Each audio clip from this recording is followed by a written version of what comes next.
नमस्कार, आप देख रहे हैं इंडिया दस्तक और मैं हूं मंतशा आपके साथ। तो अब वक्त है बुलेटिन का। शुरुआत करते हैं गुजरात से। पीएम नरेंद्र मोदी के 3 दिवसीय गुजरात दौरे का आज अंतिम दिन है। पीएम मोदी ने गांधीनगर स्थित महात्मा मंदिर में आयोजित global Ayush investment and innovation summit का उद्घाटन किया।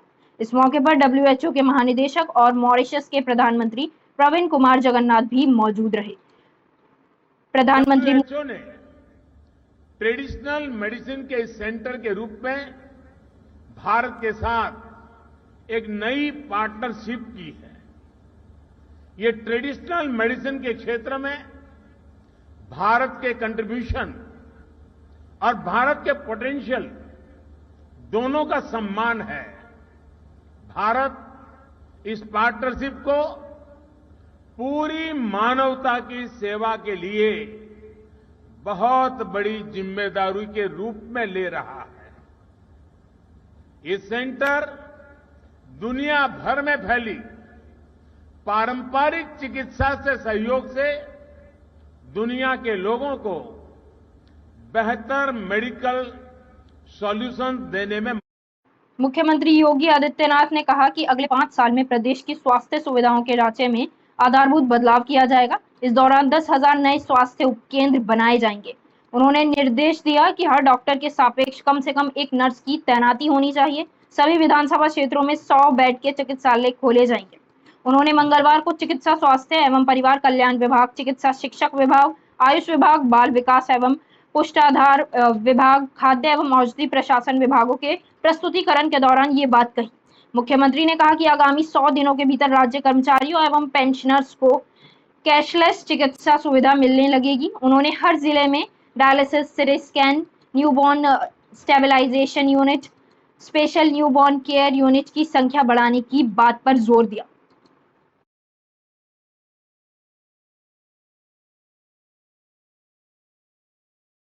धर्मस्थलों पर लगे लाउडस्पीकर को लेकर छिड़े विवाद के बीच मथुरा के श्री कृष्ण जन्मभूमि से अच्छी पहल हुई है। श्री कृष्ण जन्मभूमि मंदिर की चोटी पर लगी तोहरी यानी कि लाउडस्पीकर की आवाज अब नहीं सुनाई देगी। बुधवार से लाउडस्पीकर को बंद कर दिया जाएगा।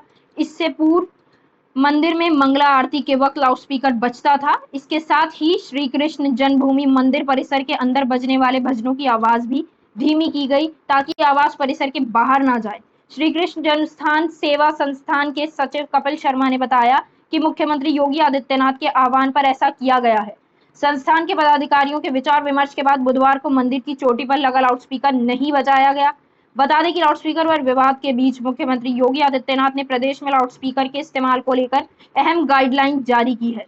मुख्यमंत्री ने कहा कि सभी लोगों को अपनी धार्मिक विचारधारा के अनुसार अपनी उपासना पद्धति को मानने की स्वतंत्रता है।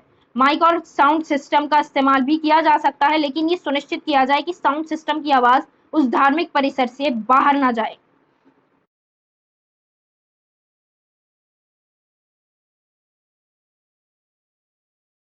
दिल्ली के जहांगीरपुरी में हनुमान जयंती के मौके पर शोभा यात्रा पर पथराव होने के कारण सुर्खियों में आए जहांगीरपुरी में अतिक्रमण हटाने के लिए कई विभागों ने संयुक्त कार्यक्रम तय किया था।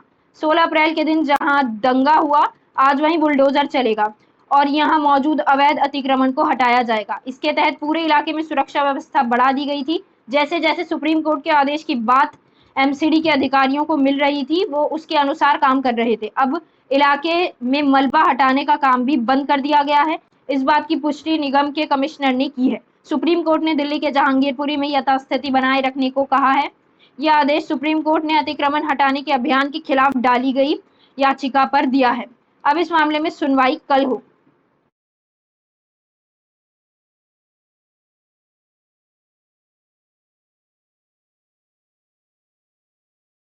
पंजाब पुलिस बुधवार सुबह कवि और आपके बागी नेता डॉक्टर कुमार विश्वास के घर कार्रवाई के लिए पहुंची है। इस पर कुमार विश्वास ने केजरीवाल को निशाना बनाते हुए बिना उनका नाम लिए पंजाब के मुख्यमंत्री भगवंत मान को भी चेतावनी दे डाली। कुमार विश्वास ने ट्वीट कर लिखा, सुबह सुबह पंजाब पुलिस द्वारा हर पर पधारी है। एक समय मेरे द्वारा ही पार्टी में शामिल कराए गए भगवंत मान को आगाह कर रहा हूं कि तुम दिल्ली में बैठे जिस आदमी को पंजाब के लोगों की दी हुई ताकत से खेलने दे रहे हो, वो एक दिन तुम्हें व पंजाब को भी धोखा देगा। देश मेरी चेतावनी याद रखे। पंजाब चुनाव के दौरान कुमार विश्वास के कई बयान जो उन्होंने केजरीवाल और पार्टी के खिलाफ दिए थे, काफी सुर्खियों में रहे थे और खासा बवाल भी हुआ था। उन्होंने आप संयोजक अरविंद केजरीवाल पर आरोप लगाया था कि उन्होंने देश को तोड़ने की बात की थी। उन्होंने केजरीवाल से इस पर जवाब भी मांगा था। हालांकि केजरीवाल ने इस पर पलटवार करते हुए खुद को स्वीट आतंकी कहा था, जो लोगों के लिए स्कूल और अस्पताल खुलवाता है।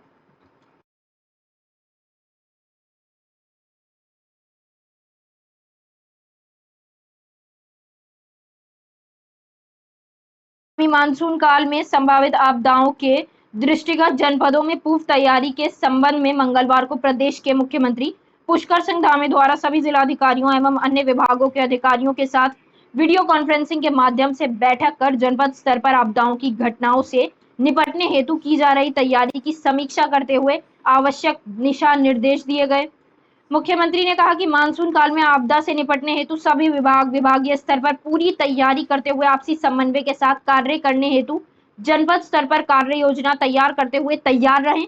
उन्होंने कहा कि आपदा से निपटने हेतु आम जन सहभागिता महत्वपूर्ण है। इस हेतु ग्रामीण के साथ समन्वय स्थापित करते हुए प्रत्येक ग्राम स्तर पर युवक मंगल दलों, महिला मंगल दलों के अतिरिक्त युवाओं को आपदा प्रबंधन से संबंधित प्रशिक्षण प्रदान करें। उन्होंने कहा कि आपदा के दौरान आवागमन यातायात किस प्रकार से कम समय में सुचारू हो सके, चाहे वह वैकल्पिक व्यवस्था ही क्यों ना हो, इस हेतु पूर्व से तैयारी सुनिश्चित कर ली जाए।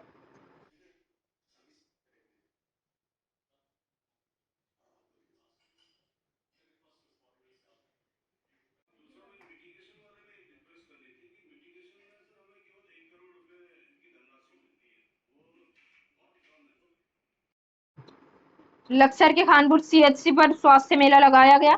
इसमें खानपुर और आसपास के 30 से ज्यादा गांवों से आए मरीजों की भारी भीड़ उमड़ी। शिविर में अधिकांश बीमारियों के विशेषज्ञ डॉक्टरों ने उनकी जांच पर दवा दी। शिविर में आयुष्मान कार्ड व दिव्यांग प्रमाण पत्र बनाने के साथ ही मरीजों के अल्ट्रासाउंड भी किए गए। अटल आयुष्मान योजना के 4 साल पूरे होने पर स्वास्थ्य विभाग की तरफ से हर विकास खंड में स्वास्थ्य मेले लगाए जा रहे हैं।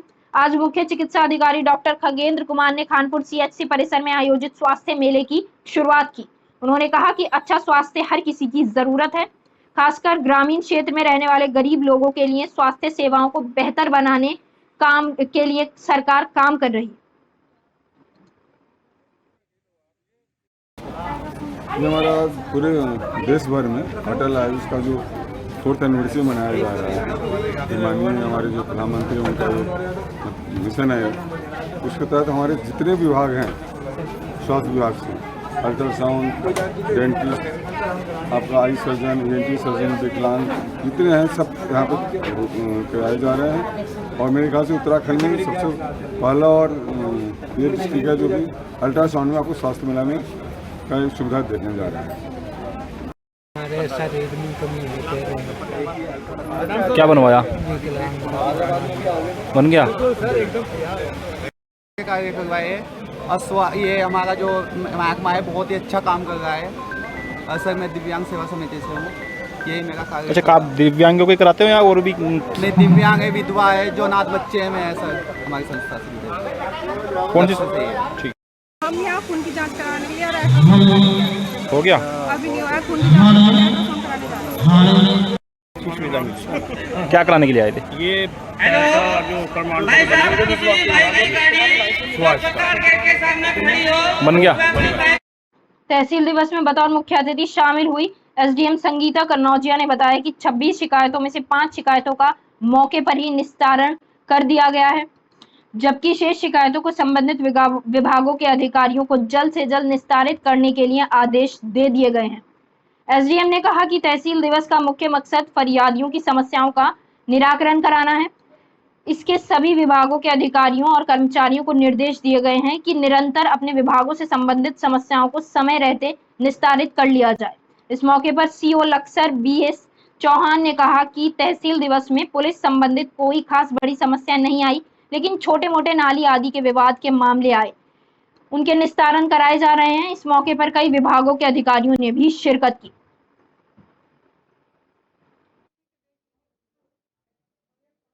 आज तहसील दिवस में हमारे यहाँ अभी तक 12:30 बजे तक 25 समस्याएं आई हैं, जिनका अभी मौके पर 3 समस्याओं का निस्तारण कर दिया गया है। बाकी संबंधित विभाग को 1 सप्ताह का टाइम दिया है समस्या का निस्तारण करने के लिए। इस तहसील दिवस में कोई विशेष समस्या तो पुलिस संबंधित कोई आई नहीं। छोटे मोटे नाली वगैरह के विवाद वगैरह है 133 वगैरह से संबंधित, उन्हें मौके भी दिखाया जा रहा है ताकि शांति व्यवस्था बनी रहे और कोई जो है अनहोनी। केंद्र सरकार द्वारा गरीब व बेघर परिवारों को आवास उपलब्ध कराने की योजना चलाई गई है, जिसमें प्रधानमंत्री आवास योजना के अंतर्गत उन परिवारों को आवास उपलब्ध कराए जाते हैं जिनके पास पक्के मकान नहीं है। डोईवाला विकासखंड के ग्राम पंचायत माजरी ग्रांट में भी ऐसे 70 आवासहीन परिवारों को घर उपलब्ध कराए जाने थे, जो कि वन विभाग द्वारा आवंटित भूमि में निवास करते हैं। बता दें कि इन परिवारों को लगभग 8 माह पहले आवास अनुदान राशि की पहली किस्त भी उनके बैंक खातों में डाल दी गई थी, पर प्रशासन द्वारा ये जमीन वन विभाग की बताकर उनके आवासों पर रोक लगा दी थी और ग्राम पंचायत की भूमि चिन्हित कर इनके आवास बनाने की बात कही थी। साथ ही उनके बैंक खातों को भी सीज कर दिया गया था और आने वाली किस्तों पर भी पूरी तरह रोक लगा दी थी, जिसके बाद ये मुद्दा काफी गर्मा गया, जबकि ग्रामीण जिस जगह पर वर्षों से रह रहे हैं उसी जगह पर आवास बनाए जाने की मांग कर रहे हैं।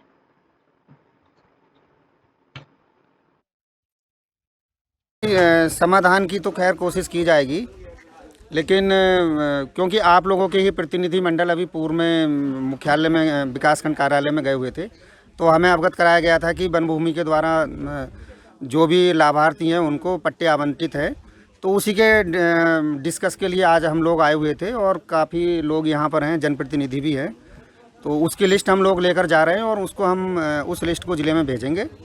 और ज़िले से भी मुझे निर्देश हुए हैं कि अगर वन विभाग इसमें अनापत्ति दे देता है तो आगे की कार्रवाई की जाएगी। आ रखा था तो मुझे पता लगा एक आवास की एक समस्या यहाँ पर चल रही है, जबकि ये लोग इनके पुरख यहाँ पर रहे हैं और आज जो यहाँ के क्षेत्र के जंगल आबाद हैं आप लोगों की वजह से हैं, और आज अगर इनको एक छोटी सी सुविधा अगर जो सरकार की तरफ से मिलनी चाहिए अगर उससे वंचित रहेंगे तो बड़ी दुख की बात होगी। चंपावत के जिलाधिकारी विनीत तोमर ने FIR दर्ज कराई। एक अनजान व्यक्ति द्वारा एक मोबाइल नंबर से जिलाधिकारी विनीत तोमर के नाम से मैसेज कर अपने आप को DM बताकर लोगों से पैसे हड़पने की कोशिश की जा रही है।